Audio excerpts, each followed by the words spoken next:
एक, दो, तीन, चार, पांच, छह, यानी 12,000। आज मैंने अपने घर में तलाशा कि 2-2 हजार के ये कितने नोट हमारे पास है, तो ये 6 निकले। ये 6 भी इसलिए निकले क्योंकि कई महीने से हमने 2-2 हजार के इस नोट को खर्च नहीं किया, कहीं बचा कर रखा था कि पता नहीं बाजार से कब ये नोट गायब हो जाए और हमारे पास दिखाने के लिए भी ना बचे। तो आज मैं ये दिखाकर कह तो सकता हूं कि आप में से बहुतों के पास 2-2 हजार के ये नोट नहीं होंगे, लेकिन मेरे पास तो है। आप लोग भी जरा अपने घरों में पता कीजिए कि ये वाले कितने नोट आपके पास है। ज्यादातर लोगों को निराशा ही हाथ लगेगी। बैंकों में इन नोटों की किल्लत है।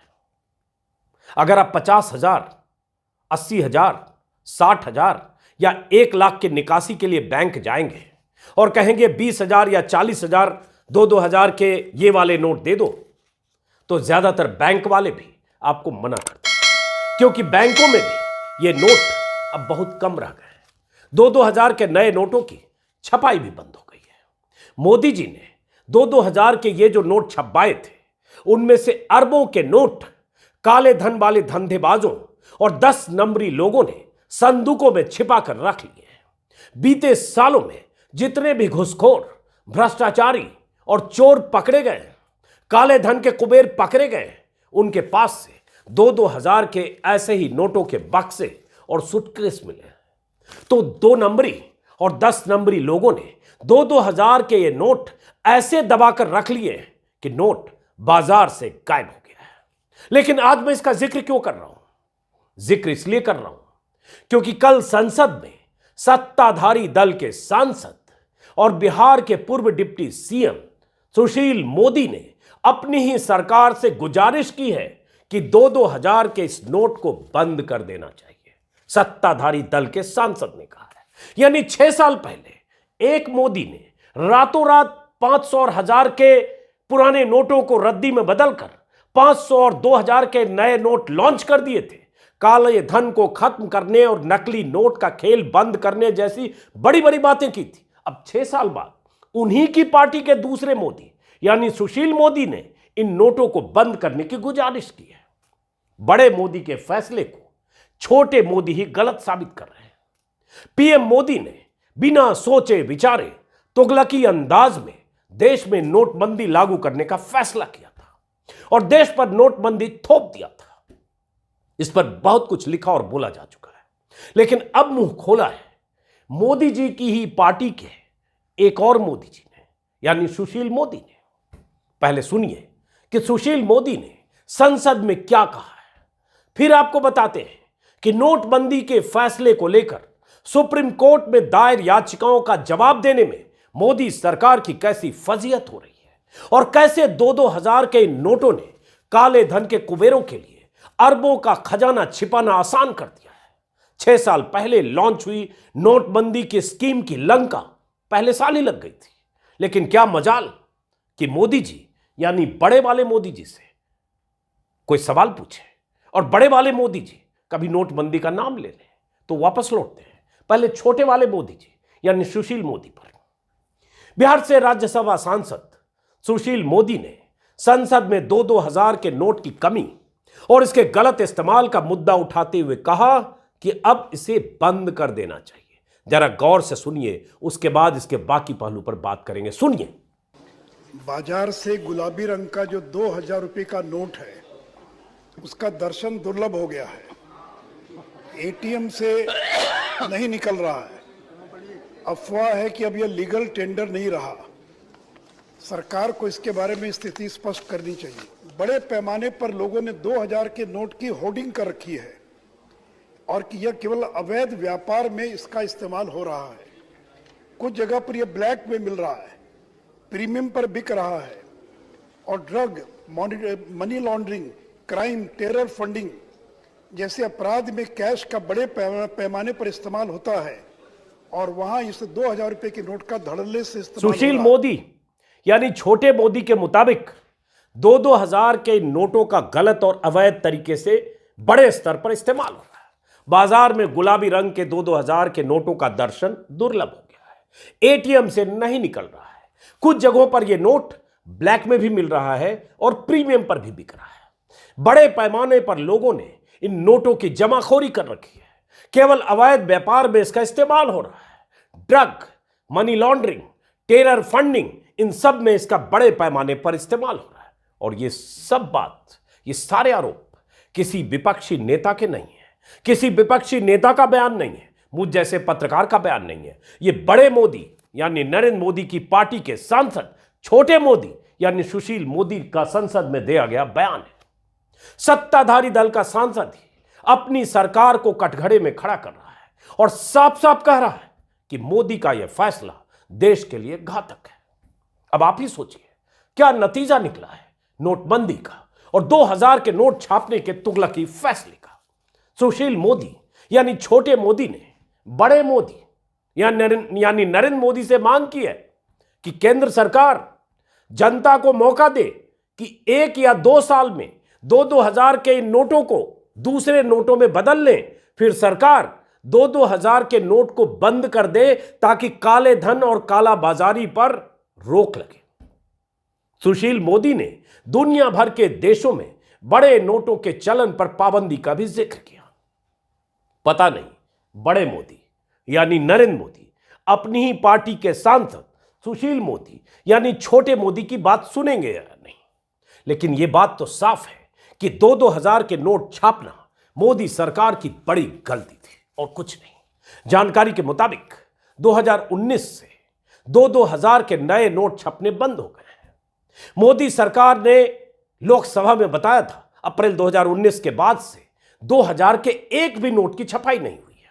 इससे पहले अप्रैल 2018 में आर्थिक मामलों के सचिव सुभाष चंद्र गर्ग ने भी जानकारी दी थी कि इस समय व्यवस्था में चलन में 6,70,000 करोड़ से ज्यादा के 2000 के नोट उपलब्ध हैं। यह जरूरत के मुताबिक काफी है, इसलिए करीब 2 महीने से इस कीमत की नोट की ताजा सप्लाई रोक दी गई है, यानी 2-2000 के नोट छपने बंद हो गए। 2018 में पहला बयान, इसके बाद से लगातार यह अफवाह उड़ती रही कि 2000 के नए नोटों की छपाई बंद हो गई है।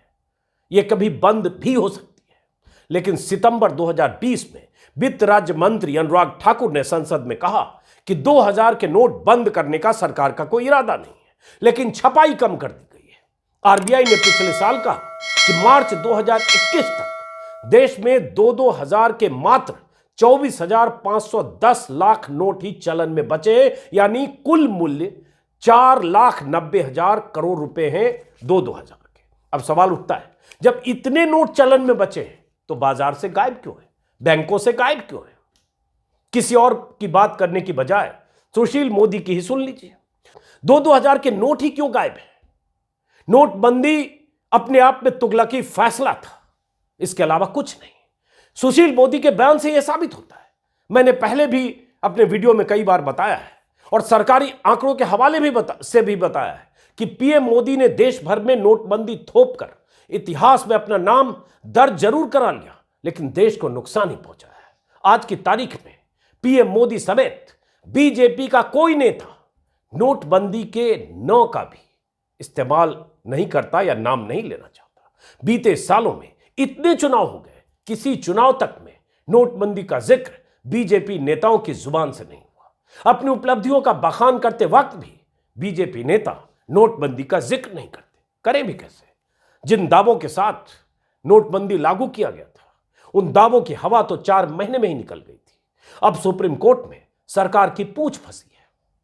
नोटबंदी के फैसले के खिलाफ 58 या 60 याचिकाएं सुप्रीम कोर्ट में दायर है और याचिकाओं की सुनवाई के दौरान सरकार की तरफ से पेश वकीलों की तरफ से थोथी दलीलें दी जा रही है, क्योंकि सरकार के पास कहने को कुछ है ही नहीं। सुप्रीम कोर्ट ने जब याचिकाओं की सुनवाई के दौरान केंद्र सरकार और रिजर्व बैंक को निर्देश दिया कि आप नोटबंदी के फैसले से जुड़ी फाइलें, बोर्ड मीटिंग्स के मिनट्स और दोनों तरफ से लिखत पढ़त में जो भी बात कही गई है, नोटिंग है, वो दस्तावेज अदालत में पेश करें। सरकार और आरबीआई की तरफ से बड़े बड़े दिग्गज वकील कोर्ट में पेश हुए और सुप्रीम कोर्ट को गुमराह करने की कोशिश भी करते रहे, बताते रहे कि नोटबंदी का फैसला देश हित में कितना जरूरी था।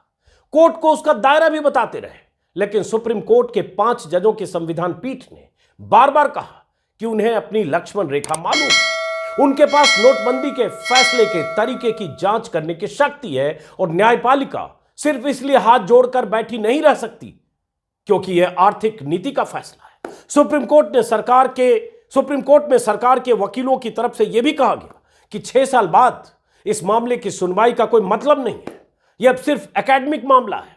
सुप्रीम कोर्ट ने तब भी सरकार को फटकार लगाते हुए कहा कि नोटबंदी के दौरान लोगों की परेशानियां जो हुई उसका तो जवाब चाहिए।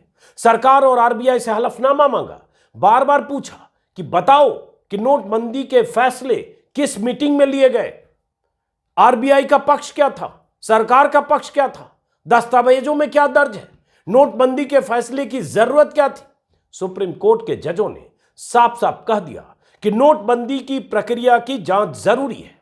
कई तारीखों पर दोनों पक्षों की तरफ से दलीलें दी जा चुकी है। तारीख दर तारीख सरकार की तरफ से हर बार मामले को टालने की कोशिश की जा रही है। अभी पिछले सप्ताह भी कोर्ट ने कहा था, सुप्रीम कोर्ट संविधान पीठ, कि आर्थिक नीति के मामलों में न्यायिक समीक्षा के सीमित दायरे का मतलब यह नहीं कि अदालत चुप बैठ जाएगी, क्योंकि यही दलील सरकार की तरफ से दिग्गज वकीलों, सरकारी वकीलों की तरफ से कोर्ट में दी जा रही है। सरकार किस तरह से निर्णय लेती है उस पर भी गौर किया जा सकता है, सुप्रीम कोर्ट ने कहा। पिछले सप्ताह भी द वायर में छपी रिपोर्ट के मुताबिक सुनवाई के दौरान संविधान पीठ ने यह भी कहा कि आर्थिक नीति के कानूनी अनुपालन की संवैधानिक पड़ताल अदालत द्वारा की जा सकती है। पीठ ने कहा कि अदालत सरकार द्वारा लिए गए फैसले के गुण दोष पर भले न जाए, लेकिन हमेशा उस तरीके पर गौर करेगी जिस तरीके से यह फैसला लिया गया। महज इसलिए कि एक आर्थिक नीति है, इसका मतलब यह नहीं कि अदालत चुपचाप बैठ जाए। यह सुप्रीम कोर्ट का बार बार कहना इस बात की तस्दीक करता है और सरकार की तरफ से हलफनामा देने या फाइलें देने में आनाकानी इस बात की तस्दीक करता है कुछ तो गड़बड़ है।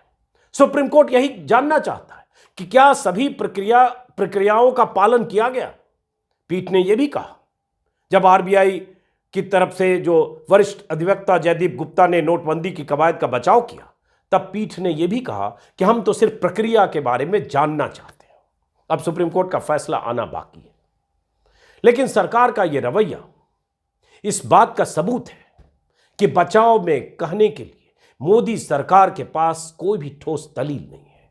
दलील हो भी कैसे जब नोटबंदी से देश को कोई फायदा ही नहीं हुआ, कोई मकसद पूरा ही नहीं हुआ। जितनी बड़ी बड़ी बातें की गई थी उनमें से कोई भी टारगेट, कोई भी मकसद जब पूरा ही नहीं हुआ, कुछ हजार करोड़ को छोड़ दें तो सारी करेंसी नोटबंदी के कुछ महीनों के भीतर बैंक में वापस आ गई, सरकार के सारे आकलन फेल हो गए, तो जवाब क्या दें और जिक्र कैसे करें।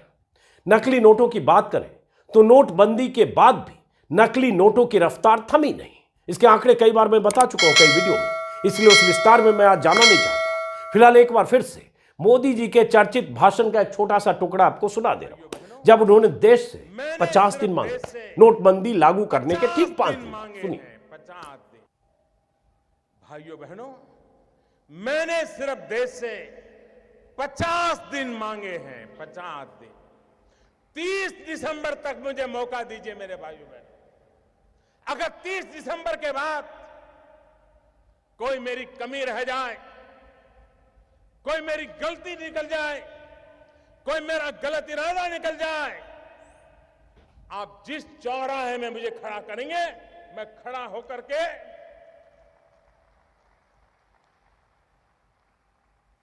देश जो सजा करेगा वो सजा भुगतने के लिए तैयार हूं। लेकिन मेरे ईमानदार देशवासियों, आइए मेरे साथ चलिए। सिर्फ 50 दिन, 30 दिसंबर के बाद मैं आपने जैसा हिंदुस्तान चाहा है वो देने का वादा कर। मोदी ने 30 दिसंबर 2016 तक का वक्त मांगा था। अब 6 साल बाद 2022 का 30 दिसंबर आने वाला है। न जनता ने मोदी जी को किसी चौराहे पर बुलाया, न मोदी जी ने खुद किसी चौराहे पर आकर बताया कि नोटबंदी से देश को फायदा क्या हुआ। तब तो मोदी जी नोटबंदी से नया भारत बनाने वाले थे। जैसा भारत हमने और आपने चाहा था वैसा भारत देने वाले थे, यही तो कहा था, दे दिया वैसा भारत। अब कुछ बताते क्यों नहीं मोदी जी, क्या दिया नोटबंदी से? होना तो अब यह चाहिए था कि किसी दिन, किसी शाम, किसी रात को ही मोदी जी खुद रात को 8 बजे टीवी पर आते और कहते, भाइयों एवं बहनों, मैंने बिना सोचे नोटबंदी का फैसला लागू कर दिया था, या फिर मेरी ही तपस्या में कोई कमी रह गई थी कि देश को नोटबंदी से कोई फायदा नहीं हुआ। मैं आप सबसे माफी मांगता हूं और आइंदा बिना ठीक से सोचे विचारे कोई ऐसा फैसला नहीं करूं। लेकिन मोदी जी ऐसा करने वाले तो है नहीं। फैसला कर लिया तो कर दिया, भुगते देश। नाम तो इतिहास में दर्ज हो गया कि मोदी जी ने पीएम रहते नए नए नोट, ऐसे नोट जारी कर दिए थे, पुराने नोटों को रद्दी में बदल दिया था। इतिहास में नाम दर्ज कराना सबके बूते की बात ऐसे भी नहीं होती। तो इंतजार कीजिए कि कब बड़े मोदी जी छोटे मोदी जी की बात मानते हैं और 2-2 हजार के इन नोटों को बंद करने का फैसला लेते हैं। हालांकि तब भी सवाल उठेगा कि अगर यही करना था तो ये नोट बाजार में लाए गए क्यों थे। फिलहाल इस वीडियो को खत्म करते हैं, फिर मुलाकात होगी किसी और वीडियो में।